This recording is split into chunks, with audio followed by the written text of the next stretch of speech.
اعوذ باللہ من الشیطان الرجیم، بسم اللہ الرحمن الرحیم۔ توحید۔ وہ ایک غریب طالب علم تھا۔ ایک طرف علم کا شوق بے پناہ تھا اور دوسری طرف صحت بے حد کمزور تھی۔ ایک سال اس پر ایسا آیا کہ 6 ماہ اس نے کالج کے ہاسٹل میں گزارے اور 6 ماہ ایک ہسپتال کے جنرل وارڈ میں۔ اگرچہ اول الذکر تعلیمی ادارہ تھا اور آخر الذکر طبی، مگر اتفاق کی بات کہ ان دونوں اداروں کے اندرونی حالات حیرت انگیز طور پر ایک جیسے تھے۔ کالج میں پرنسپل اور وائس پرنسپل کے باہمی تعلقات سخت کشیدہ تھے۔ اگرچہ رتبے کے لحاظ سے پرنسپل بڑا تھا، مگر بدقسمتی سے وائس پرنسپل وزیر تعلیم کا کوئی قریبی رشتہ دار تھا اور اس تعلق نے اسے سخت بد دماغ بنا دیا تھا۔ وہ پرنسپل کو ذرا وقت نہ دیتا اور ہر معاملے میں من مانی کرنے ہی میں سکون محسوس کرتا۔ پرنسپل بھی صورتحال کو خوب سمجھتا تھا اور بہت سے معاملات میں وائس پرنسپل سے دب بھی جاتا تھا۔ تاہم چونکہ وہ ادارے کا سربراہ بھی تھا، کئی امور میں اسے اپنی رائے منوانے پر اصرار بھی ہوتا تھا۔ ادھر وائس پرنسپل کا یہ حال تھا کہ وہ بزم خود پورا پرنسپل بن چکا تھا اور کسی معاملے میں بھی چاہے وہ کتنا ہی چھوٹا کیوں نہ ہوتا، اپنی رائے کو چھوڑنے میں ہٹی محسوس کرتا تھا۔ غرض یہ کہ صورتحال ایسی تھی کہ گویا کالج کو ایک پرنسپل نہیں بلکہ دو پرنسپل چلا رہے ہیں۔ ان دو حاکمیتوں نے ادارے کا ستیہ ناش کر رکھا تھا۔ پڑھانے والا اسٹاف، پڑھنے والے طلبہ، دفتر کے کلرک، ہوٹل کا عملہ، بلکہ کالج کے مالی، چپڑاسی، جمعدار تک دو دھڑوں میں بٹ چکے تھے۔ ایک دھڑا پرنسپل کا تھا اور دوسرا وائس پرنسپل کا۔ جس طرح وہ دونوں ایک دوسرے پر تان و تشن کے تیر برساتے رہتے تھے، اسی طرح ہر گروہ دوسرے گروہ کو خوشامدی، چاپلوسی اور چمچے کے خطاب دیتا رہتا تھا۔ پرنسپل کی حامی پارٹی تو پرنسپل کی حمایت اس لیے کرتی تھی کہ وہ پرنسپل تھا اور اسی کو ان کی خفیہ رپورٹیں لکھنی تھی۔ وائس پرنسپل کی پارٹی اول الذکر بھی زیادہ دور بینی کا ثبوت دے رہی تھی۔ ان کا نظریہ یہ تھا کہ پرنسپل نے تو 2 ایک سال میں ریٹائر ہو جانا ہے، اس کے بعد وائس پرنسپل ہی ادارے کا سربراہ ہوگا، اس لیے ابھی سے اس کی نگاہوں میں محترم بننے کی کوشش شروع کر دی جائے۔ دونوں دھڑے اپنے اپنے لیڈر کے حضور میں حاضر ہو کے غیبتیں کرنے اور ایک دوسرے کے خلاف الزام تراشیوں میں مصروف رہتے تھے۔ اور طالب علموں کا برا حال تھا، نہ وقت پر کلاس ہی لی جاتی تھی، نہ لیکچر ٹھیک طریقے سے تیار کیے جاتے تھے۔ اسٹاف روم میں بیٹھ کر دونوں گروہ اس طرح بلند اور گسیلی آواز میں ایک دوسرے سے جھگڑتے تھے کہ طلبہ کے دلوں سے ان کا احترام زائل ہوتا جا رہا تھا۔ وہ ایک غریب گھرانے کا بیٹا تھا۔ دکھیا ماں نے پتہ نہیں کس طرح مشقتیں کر کے اسے یہاں تک پہنچایا تھا۔ ایک قصبے کے اسکول سے میٹرک کرنے کے بعد اب ایف ایس سی میڈیکل کی پڑھائی ویسے بھی اس کے لیے بہت مشکل تھی۔ سونے پہ سہاگا یہ کہ سائنس اسٹاف آرٹس اسٹاف سے بھی کچھ زیادہ ہی جھگڑوں میں الجھا ہوا تھا، کیونکہ وائس پرنسپل فزکس کا پروفیسر تھا اور سائنس اسٹاف ہر جائز اور ناجائز بات میں اس کی حمایت کرنا اپنا فرض منصبی سمجھتا تھا۔ 1.5 سال گزر چکا تھا، بمشکل چند بار پریکٹیکل ہوئے تھے اور لیکچروں کا حال بھی بہت خراب تھا۔ دفتر میں کلرک بھی کام کم اور سازشیں زیادہ کرتے تھے۔ کالج کے بڑے بڑے پلاٹ مناسب دیکھ بھال نہ ہونے کے باعث اپنی دلکشی کھوتے چلے جا رہے تھے۔ برآمدوں اور کمروں میں گرد پڑی ہوتی اور کالج کے مالی اور جمعدار بیٹھے کالج کی سیاسیات پر بحث کرتے رہتے۔ ہر وقت کی فکر اور ذہنی خوف نے اسے اتنا بیمار کر دیا کہ اسے مقامی سرکاری ہاسپٹل کی جنرل وارڈ میں داخل ہونا پڑا۔ داخل ہوتے وقت اس ڈاکٹر نے یہ بتایا تھا کہ اسے صرف چند ہفتے ہی ہسپتال میں رہنا پڑے گا، لیکن اس کی بیماری نے وہ طول کھینچا کہ وہ 6 ماہ تک وہیں پڑا رہا۔ ایک تو امتحان کی فکر جان کھاتی رہی اور دوسرے ہاسپٹل کی حالت بھی دو حاکمیتوں نے اس طرح خراب کر رکھی تھی جیسے کالج کی ہاسپٹل میں میڈیکل سپرنٹینڈنٹ اور اس کے ماتحت ڈاکٹر میں چلی ہوئی تھی۔ ان دونوں بزرگ ہستیوں کو، جنہیں ہسپتال کی دنیا میں ایم ایس اور ڈی ایم ایس کے ناموں سے پکارا جاتا تھا، ایک دوسرے سے خدا واسطے کا بیر تھا۔ یہاں بھی وہی کالج والی صورت تھی۔ ایم ایس اگرچہ ہسپتال کی سب سے بڑی شخصیت تھا اور اصولاً سب کو اس کی اطاعت کرنی چاہیے تھی، مگر ڈی ایم ایس کو یہ فخر حاصل تھا کہ سیکریٹری صحت اس کے ماموں کا گہرا دوست تھا۔ ایم ایس نے کوشش کی کہ وزیر صحت تک پہنچ کر ڈی ایم ایس کو زخم پہنچائے، مگر وائے قسمت کے وزیر صحت بھی ڈی ایم ایس کے برادر نسبتی کا ہم زلف نکلا۔ اب صورت یہ تھی کہ ہاسپٹل میں عہدے کے لحاظ سے ایم ایس بڑا تھا اور اثر و رسوخ کے لحاظ سے ڈی ایم ایس۔ ہاسپٹل کے نیام میں دو تلواریں کسی صورت نہیں سما رہی تھیں، اور ان کے ٹکراؤ نے وہ چھناکے پیدا کر رکھے تھے کہ نہ مریض آرام سے سو سکتے تھے اور نہ عملہ یکسوئی سے کام کر سکتا تھا۔ اسپتال کے سب سے چھوٹے ڈاکٹر، نرسیں، ڈسپینسر، بیر آیائیں، یہاں تک کہ ہاسپٹل کے باورچی خانوں میں کام کرنے والے باورچی مائیاں، جمعدار اور جمعدارنیاں تک دو گروہوں میں بڑھ چکی تھی۔ ہر گروہ کو ہسپتال کے مریضوں کے علاج معالجے اور بندوبست سے زیادہ اہم بات یہ معلوم ہوتی تھی کہ ایک دوسرے کو زخم پہنچائیں اور نیچا دکھائیں۔ 6 مہینوں میں بغیر کسی باقاعدہ علاج اور مناسب دیکھ بھال کے وہ لوٹ پیٹ کر کسی نہ کسی طرح کچھ ٹھیک ہو کر گھر پہنچا تو ایف ایس سی کا امتحان ختم ہو چکا تھا۔ اس کا سال تو ضائع گیا، مگر ایک بہت بڑی حقیقت اس کے دل میں اور ذہن پر پوری طرح نقش ہو گئی۔ ان 2 سالوں کے دوران جو اس نے کالج اور ہاسپٹل میں گزارے، اسے قرآن پاک کی ایک آیت بار بار یاد آتی رہی۔ اللہ نے کوئی اولاد اختیار نہیں کی اور اس کے ساتھ کوئی اور معبود نہیں۔ اگر ایسا ہوتا تو ضرور ہر معبود اپنی مخلوق کو الگ لے بیٹھتا اور ان میں سے بعضوں پر ضرور چڑھائی کرتے۔ سورہ مومنین آیت نمبر 91۔ اگر یہ چھوٹے چھوٹے ادارے بھی ایک سے زیادہ سربراہوں کے ماتحت رہ کر باہمی چپکلش کا شکار ہو جاتے ہیں، تو پھر اتنی پرپیچ کائنات کو اگر ایک سے زیادہ چلانے والے چلا رہے ہوتے تو اس کا کیا حال ہوتا؟ ہوش سنبھال کر اس نے اپنے ماحول سے یہی سیکھا تھا کہ خدا ایک ہے، مگر اب ان 2 سالوں کے تجربے نے جس طرح خدا کی وحدانیت کو اس کے ذہن نشین کیا، اس نے اسے واقعی پکا موحد بنا دیا۔ اسلام ہمیں جس خدا پر ایمان لانے کا حکم دیتا ہے، اس کی صفات میں سے جس صفت پر سب سے زیادہ زور دیا گیا ہے وہ اس کا ایک ہونا ہی ہے۔ اسی کو توحید کہتے ہیں، اور توحید دین اسلام کا بنیادی پتھر ہے۔ انسانیت کا آغاز توحید ہی سے ہوا تھا، کیونکہ سب سے پہلا انسان پیغمبر تھا۔ انہوں نے اپنی اولاد کو توحید ہی کا درس دیا تھا۔ پھر جیسے جیسے زمانہ گزرتا گیا، بعض وجہ کے باعث لوگوں میں گمراہیاں پھیلتی گئیں۔ ان گمراہیوں میں سب سے بڑی گمراہی یہی تھی کہ اگرچہ انسان کی غالب اکثریت خدا کو مانتی رہی، مگر وہ اس کے ایک ہی معبود ہونے کے قائل نہ رہے، اور یہ لغزش وہ بنیادی لغزش تھی جو انہیں بتدریج گناہوں کی دلدل میں پھنساتی چلی گئی۔ مارے جہالت اور حماقت کے کسی نے بتوں کو پوجنا شروع کر دیا، کسی نے چاند ستاروں کے آگے سر جھکا لیا، کسی نے اس سے بھی زیادہ بے بس مخلوقات کو رب ماننا شروع کر دیا۔ اس دوران میں بار بار انبیاء آتے رہے اور انسان کو توحید کا بھولا ہوا سبق یاد دلاتے رہے، مگر انسان بار بار اس سبق کو بھولتا رہا۔ آخر جب محمد صلی اللہ علیہ وآلہ وسلم انسانوں کے لیے ایک آخری اور ہمیشہ رہنے والی شریعت لے کر آئے، تو اس آخری شریعت میں بھی جس بات پر سب سے زیادہ زور دیا گیا ہے وہ خدا کا ایک ہونا ہی ہے۔ کلام پاک میں توحید کا مضمون جگہ جگہ بیان ہوا ہے۔ اللہ نے گواہی دی کہ اس کے سوا کوئی معبود نہیں، اور فرشتوں اور علم والوں نے بھی یہی گواہی دی، اور وہ عدل سے انتظام رکھنے والا ہے۔ کوئی معبود نہیں سوائے اس کے جو زبردست حکمت والا ہے۔ علی عمران آیت نمبر 18۔ بے شک میں اللہ ہوں، میرے سوا کوئی معبود نہیں، تو میری عبادت کر اور میری یاد کے لیے نماز پڑھتا رہ۔ سورہ طٰہٰ آیت نمبر 14۔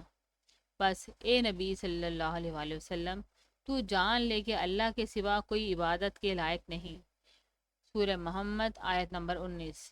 جیسے کہ بیان کیا جا چکا ہے کہ تمام انبیاء توحید پر خصوصی زور دیتے رہے، اور بے شک ہم نے نوح علیہ السلام کو اس کی قوم کی طرف بھیجا۔ اس نے ان سے کہا کہ بھائیو، اللہ کی عبادت کرو، اس کے سوا تمہارا کوئی معبود نہیں۔ سورہ اعراف آیت نمبر 59۔ اور قوم عاد کی طرف ہم نے ان کے بھائی ہود نبی کو بھیجا۔ اس نے اس سے کہا کہ بھائیو، اللہ ہی کی عبادت کرو، اس کے سوا تمہارا کوئی معبود نہیں۔ سورہ اعراف آیت نمبر 65۔ اور قوم سمود کی طرف ہم نے ان کے بھائی صالح نبی کو بھیجا۔ اس نے ان سے کہا کہ بھائیو، اللہ ہی کی عبادت کرو، اس کے سوا تمہارا کوئی معبود نہیں۔ سورہ اعراف آیت نمبر 73۔ کیا تم اس وقت موجود تھے جب یعقوب علیہ السلام کے پاس موت آئی تھی، جب اس نے اپنے بیٹوں سے پوچھا تھا کہ تم میرے بعد کس کی عبادت کرو گے؟ انہوں نے کہا کہ ہم آپ کے معبود اور آپ کے آبا ابراہیم علیہ السلام اور اسماعیل علیہ السلام اور اسحاق علیہ السلام کے معبود کی عبادت کریں گے، جو ایک ہی معبود ہے۔ سورہ بقرہ آیت نمبر 133۔ اور اللہ نے فرما دیا کہ 2 معبود نہ بناؤ، وہ تو فقط ایک ہی معبود ہے۔ سورہ نحل آیت نمبر 51۔ اس وسیع و عریض کائنات کے نظام پر غور کریں تو معلوم ہوتا ہے کہ جتنی مخلوقات اس میں پائی جاتی ہیں وہ حساب و شمار سے بالکل باہر ہیں۔ بڑی بڑی زبردست اور طاقتور مخلوقات بھی موجود ہیں اور چھوٹی چھوٹی حقیر اور انتہائی کمزور چیزیں بھی۔ ایک طرف وہ عظیم الشان اجرام سماویہ ہیں کہ اگر چلتے چلتے کبھی ہمارے زمین سے ٹکرا جائیں تو اسے پاش پاش کر دیں، اور دوسری طرف وہ منی سی چہچہانے والی چڑیا بھی ہے جو مزے سے پھدکتی پھرتی ہے۔ چڑیا تو پھر بھی ایک بڑی چیز ہے، کبھی برسات کی راتوں میں آپ چراغ لا کر بیٹھیں اور پھر دیکھیں کہ جو پتنگے اس پر آتے ہیں ان میں ایسے جاندار بھی ہیں جن کی جسامت ایک نقطے سے زیادہ نہیں ہوتی۔ آخر وہ کون ہے جو ان تمام زبردستیوں اور کمزوریوں کو اس طرح سنبھالے ہوئے ہے کہ ہر مخلوق لگے بنتے قوانین کے مطابق اپنی اپنی راہ زندگی پر چلتے رہنے پر مجبور ہے، اور زبردست سے زبردست مخلوق بھی اس طرح مسخر ہے کہ اپنے مدار سے نکلنے کی جرات نہیں رکھتی۔ دوسری طرف حقیر اور کمزور مخلوقات کی طرف دیکھیے کہ زبردست مخلوقات سے بھری ہوئی اس کائنات میں وہ کس طرح مزے اور آرام سے جیے چلی جا رہی ہے۔ اگر اس کائنات کو چلانے والے ایک سے زیادہ ہوتے تو کیا یہ بندوبست اور حسن نظام قائم رہ سکتا؟ پھر مختلف اقسام کی مخلوقات اپنی اپنی زندگی کے لیے جس طرح باہمی تعاون کی محتاج ہیں وہ خود ہی بہت قابل غور ہے۔ کسی ایک مخلوق کی نشرما کے لیے اور بہت سی مخلوقات کام کرتی ہیں، تب کہیں جا کر وہ نشرما پاتی ہے۔ انسان کی بات تو چھوڑیے کہ وہ ہے ہی معاشرتی حیوان۔ ذرا ایک گیہوں کے دانے پر ہی غور کیجیے کہ جب تک زمین، پانی، ہوا، سورج اس کے ساتھ تعاون نہ کریں وہ کسی صورت نشوما نہیں پا سکتا۔ اب اگر زمین، پانی، ہوا اور سورج مختلف خداؤں کے ماتحت رہتے تو کیا پھر بھی یہ ممکن تھا کہ وہ اس دل سوزی اور یکسوئی کے ساتھ متفق ہو کر دانے کی پرورش کرتے؟ مختلف عناصر کا متفق ہو کر دوسرے عناصر کی نشوما میں امداد دینا واضح ثبوت ہے اس بات کا کہ یہ سب عناصر کسی ایک ہی آقا کے غلام اور فرما بردار ہیں۔ حضور رسول اکرم صلی اللہ علیہ وآلہ وسلم کی حدیث بھی واضح کرتی ہے کہ آن حضرت صلی اللہ علیہ وآلہ وسلم نبی بننے سے لے کر زندگی کے آخری لمحات تک توحید خالص کا درس دیتے رہے۔ یہاں ایک بات کی وضاحت کر دینا ضروری ہوتا ہے کہ جن احادیث میں بیان کیا گیا ہے کہ لا الہ الا اللہ کے قائل کے لیے دوزخ حرام ہو جاتی ہے، انہیں پڑھتے وقت ایک اصولی بات پیش نظر رہنی چاہیے کہ اس قسم کی خوشخبریوں والی احادیث میں حضور صلی اللہ علیہ وسلم کی مراد کسی نیک کام کی ذاتی خاصیت اور اس کا اصلی اثر بتانا ہوتا ہے، قطع نظر اس کے کہ اس نیکی کو کرتے وقت اگر کچھ اور قسم کی برائیاں بھی جاری رکھی گئیں تو پھر انجام کیا ہوگا۔ اس بات کو اس طرح سمجھا جا سکتا ہے کہ ایک طبیب کسی خاص دوائی کی خاصیت بتاتا ہے، مثلا وہ کہتا ہے کہ جو شخص عطری پھل کھاتا رہے گا وہ ہمیشہ نزلے سے محفوظ رہے گا۔ یہ بات کرنے سے اس کی مراد یہ ہے کہ عطری پھل کی ذاتی خاصیت یہ ہے کہ اسے استعمال کرتے رہنے سے انسان نزلے زکام سے بچا رہتا ہے، لیکن اگر کوئی شخص عطری پھل کے ساتھ تیل، تلشی اور دوسری سخت نزلہ پیدا کرنے والی اشیاء بھی استعمال کرنا شروع کر دے اور توقع رکھے کہ جوں کہ وہ ان بد پریزیوں کے ساتھ عطری پھل بھی کھا رہا ہے اس لیے اسے نزلہ ہرگز نہیں ہوگا، تو ظاہر ہے کہ اس کا ایسا سمجھنا نادانی ہے۔ اسی اصول کی روشنی میں یہ سمجھ لینا چاہیے کہ توحید کی ذاتی خصوصیت یہی ہے کہ اس کا قائل دوزخ سے بچا رہتا ہے، لیکن اگر کوئی نادان توحید کا قائل ہونے کے ساتھ ساتھ ایسی بدعملیاں بھی شروع کر دے جن کا انجام قرآن و حدیث نے عذاب پانا اور دوزخ میں جانا ہی بتایا ہے، تو ظاہر ہے کہ طرز عمل کسی ایسے انسان کا نہیں ہو سکتا جو واقعی مومن اور موحد ہو۔ حضرت عثمان رضی اللہ تعالیٰ عنہ بیان کرتے ہیں کہ رسول خدا صلی اللہ علیہ وآلہ وسلم نے فرمایا کہ جو شخص اس حالت میں مرا کہ وہ جانتا تھا کہ خدا کے سوا کوئی عبادت کے قابل نہیں، وہ جنت میں جائے گا۔ مسلم۔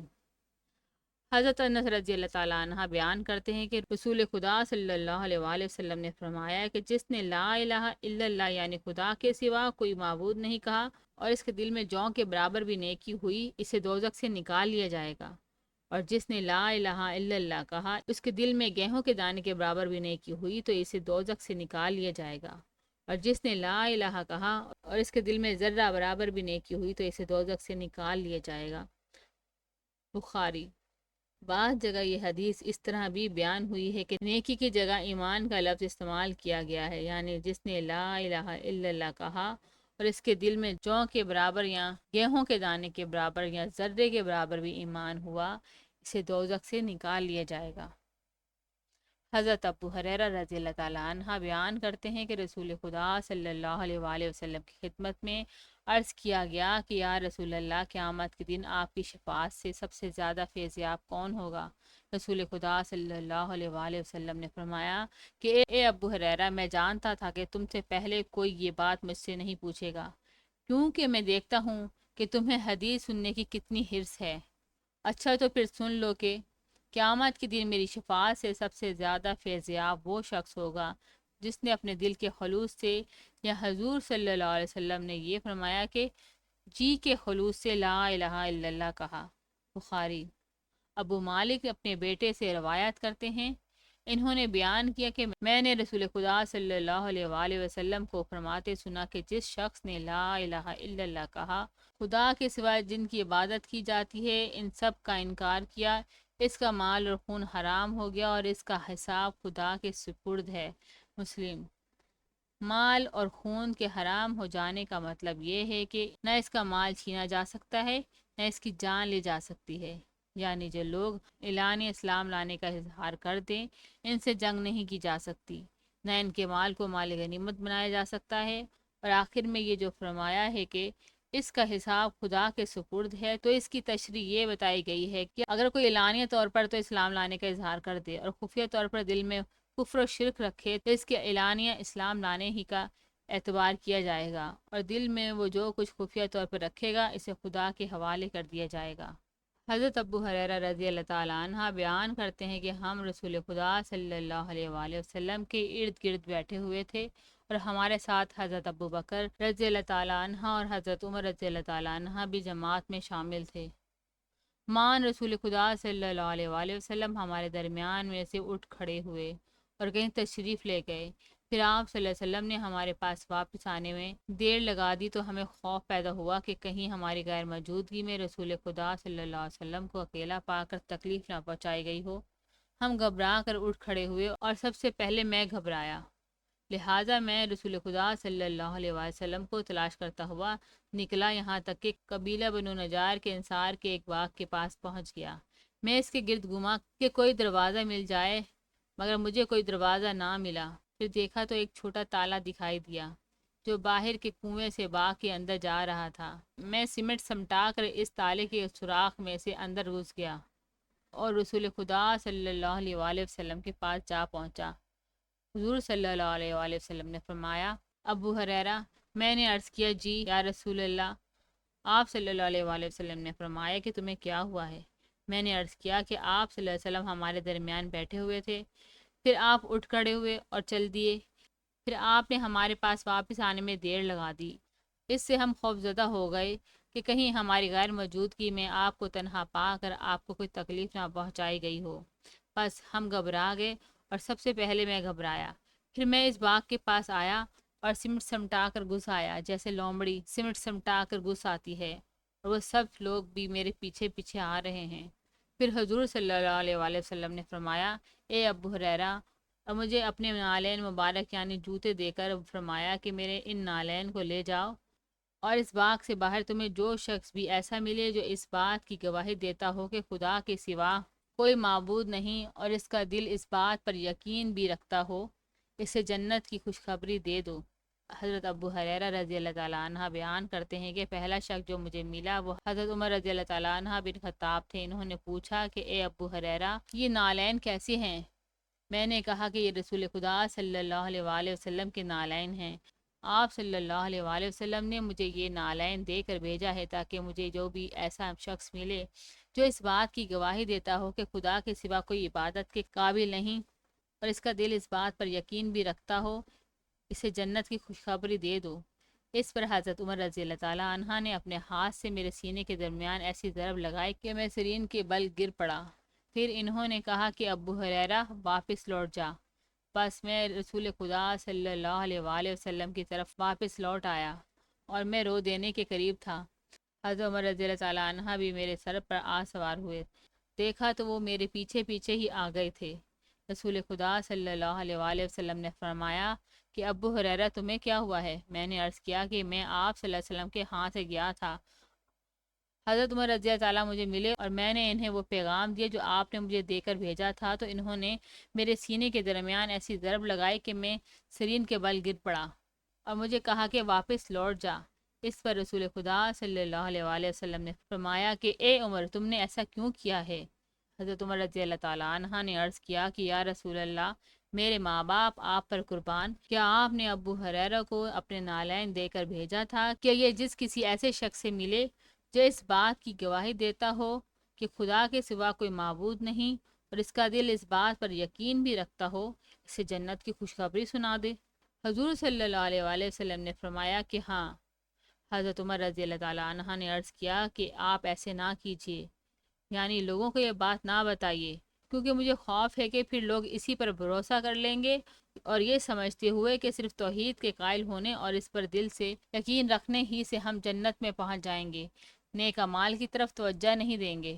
بس آپ انہیں چھوڑ دیجئے کہ نیک اعمال کرنے کی کوشش کرتے رہیں۔ اس پر رسول خدا صلی اللہ علیہ وآلہ وسلم نے فرمایا کہ اچھا، پھر یوں ہی صحیح، انہیں چھوڑ دو کہ نیک اعمال کرنے کی کوشش کرتے رہیں۔ مسلم۔ اس حدیث سے بھی یہی واضح ہوتا ہے کہ حضور صلی اللہ علیہ وآلہ وسلم نے توحید کے قائل اور اس پر دل سے یقین رکھنے والے کو جنت کی خوشخبری دی تھی۔ باقی رہی یہ بات کہ حضرت عمر رضی اللہ تعالیٰ عنہ نے حضور صلی اللہ علیہ وآلہ وسلم کی خدمت میں عرض کیا تھا کہ آپ لوگوں کو یہ پیغام نہ پہنچائیں، تو اس کی وجہ یہ تھی کہ حضرت عمر رضی اللہ تعالیٰ عنہ کے دل میں بھی یہی خدشہ پیدا ہوا تھا کہ کہیں ایسے نہ ہو کہ لوگ حضور صلی اللہ علیہ وآلہ وسلم کے فرمان کا صحیح مفہوم سمجھنے کی بجائے اس خیال کو دل میں بٹھا لیں کہ جب صرف توحید کے قائل ہونے اور اس پر دل سے یقین رکھنے ہی سے جنت مل جاتی ہے، تو نیک اعمال کرنے کے لیے تگ و دو کرنے کی ضرورت ہی کیا ہے؟ حالانکہ اللہ تعالیٰ کو ماننے کا لازمی تقاضا یہی ہے کہ اس کی فرما برداری کرتے ہوئے نیک اعمال بھی کیے جائیں۔ حضور صلی اللہ علیہ وآلہ وسلم بھی حضرت عمر رضی اللہ تعالیٰ عنہ کی رائے سے متفق ہو گئے اور لوگوں کی طرف جو پیغام حضرت ابو ہریرہ رضی اللہ تعالیٰ عنہ کے ذریعے پہنچانا چاہا تھا، اسے روک لیا۔ یہ جو بیان ہوا ہے کہ حضور صلی اللہ علیہ وآلہ وسلم نے حضرت ابو ہریرہ رضی اللہ تعالیٰ عنہ کو اپنے نالین مبارک دے کر بھیجا، تو یہ بطور نشانی دیے گئے تاکہ حضور صلی اللہ علیہ وسلم کے نالین دیکھ کر لوگ یقین کر لیں کہ یہ پیغام حضور صلی اللہ علیہ وآلہ وسلم ہی نے بھجوایا ہے۔ حضرت ابو ہریرہ رضی اللہ تعالیٰ عنہ نے اپنی طرف سے نہیں دیا۔ حضرت اسامہ رضی اللہ تعالیٰ عنہ بن زید رضی اللہ تعالیٰ عنہ بن حارثہ بیان کرتے ہیں کہ رسول خدا صلی اللہ علیہ وآلہ وسلم نے ہمیں قبلہ حرکہ کی طرف بھیجا، جو قبیلہ جہینہ کی ایک شاخ ہے۔ ہم صبح ان لوگوں تک پہنچ گئے اور انہیں شکست دی۔ میں اور ایک انصاری ان لوگوں میں سے ایک شخص سے ملے۔ پھر جب ہم نے اسے ہر طرف سے گھیر لیا تو لا الہ الا اللہ کہنے لگا، گویا اپنے مسلمان ہو جانے کا اعلان کیا۔ اس پر وہ انصاری تو اس سے رک گیا، مگر میں اسے اپنا نیزہ مارتا رہا یہاں تک کہ اسے قتل کر دیا۔ پھر جب ہم واپس آئے تھے، رسول خدا صلی اللہ علیہ وآلہ وسلم کو اس واقعے کی اطلاع ہو گئی۔ آپ صلی اللہ علیہ وآلہ وسلم نے مجھے فرمایا کہ اے اسامہ، کیا تو نے اس کے لا الہ الا اللہ کہنے کے بعد بھی اسے قتل کر دیا؟ میں نے عرض کیا کہ یا رسول اللہ، اس نے تو صرف پناہ حاصل کرنے کے لیے ایسا کہا تھا۔ مگر رسول خدا صلی اللہ علیہ وآلہ وسلم نے پھر ویسے ہی فرمایا کہ کیا تو نے اس کے لا الہ الا اللہ کہنے کے بعد بھی اسے قتل کر دیا؟ حضرت اسامہ رضی اللہ تعالیٰ عنہ بیان کرتے ہیں کہ حضور صلی اللہ علیہ وآلہ وسلم میرے سامنے اس بات کو دہراتے رہے، یہاں تک کہ مجھے آرزو پیدا ہوئی کہ میں آج سے پہلے مسلمان نہ ہوا ہوتا۔ مسلم۔ اوپر مسلم کی ایک روایت بیان ہو چکی ہے کہ حضور صلی اللہ علیہ وسلم نے فرمایا کہ جس نے لا الہ کہا وہ خدا کے سوا جن کی عبادت کی جاتی ہے اس کا انکار کہ اس کا مال اور خون حرام ہو گیا اور اس کا حساب خدا کے سپرد ہے۔ اس روایت میں حضرت اسامہ رضی اللہ تعالیٰ عنہ بن زید رضی اللہ تعالیٰ عنہ بیان کرتے ہیں کہ ایک شخص کے لا الہ الا اللہ کہنے کے باوجود میں نے اسے قتل کر دیا، تو حضور صلی اللہ علیہ وآلہ وسلم بار بار فرماتے رہے کہ کیا تو نے اس کے لا الہ الا اللہ کہنے کے بعد بھی اسے قتل کر دیا؟ یعنی جب اس نے لا الہ الا اللہ کہہ دیا تھا تو پھر اس کا خون حرام ہو گیا تھا، تو نے حرام خون کیوں بہایا؟ روایت کے آخر میں حضرت اسامہ رضی اللہ تعالیٰ عنہ نے یہ جو کہا ہے کہ میرے دل میں آرزو پیدا ہوئی کہ میں آج سے پہلے مسلمان نہ ہوا ہوتا، تو اس کی وجہ یہ تھی کہ حضور صلی اللہ علیہ وآلہ وسلم صحابہ رضی اللہ تعالیٰ عنہ کو بتا چکے تھے کہ جب انسان مسلمان ہو جاتا ہے تو اس کے ما قبل کے سب گناہ معاف ہو جاتے ہیں۔ حضرت اسامہ رضی اللہ تعالیٰ عنہ نے جو آرزو کی کہ میں آج سے پہلے مسلمان نہ ہوا ہوتا، تو اس سے ان کی مراد یہ تھی کہ کاش میں آج مسلمان ہوا ہوتا تاکہ اسلام لانے سے میرا یہ گناہ معاف ہو جاتا کہ میں نے ایک انسان کو اس کے لا الہ الا اللہ کہنے کے باوجود قتل کر دیا۔ غرض یہ کہ توحید دین اسلام کی عمارت کا بنیادی پتھر ہے۔ انسانیت کو جتنے اسباق پڑھائے گئے ہیں ان میں یہ سبق سب سے زیادہ اہم اور ضروری ہے کہ ان کا معبود ایک ہی ہے۔ یہی وجہ ہے کہ انبیاء کے علاوہ مجددین اور مصلحین بھی اپنی اپنی جگہ توحید کا پرچار کرتے رہتے ہیں۔ جامع اشرفیہ کے بانی مفتی محمد حسن رحمۃ اللہ علیہ فرماتے ہیں، لا الہ الا اللہ کو دل میں گاڑ دو، اگر فرشتے دل کو پھاڑ کر دیکھیں تو یہ اندر گڑا ہوا ہو۔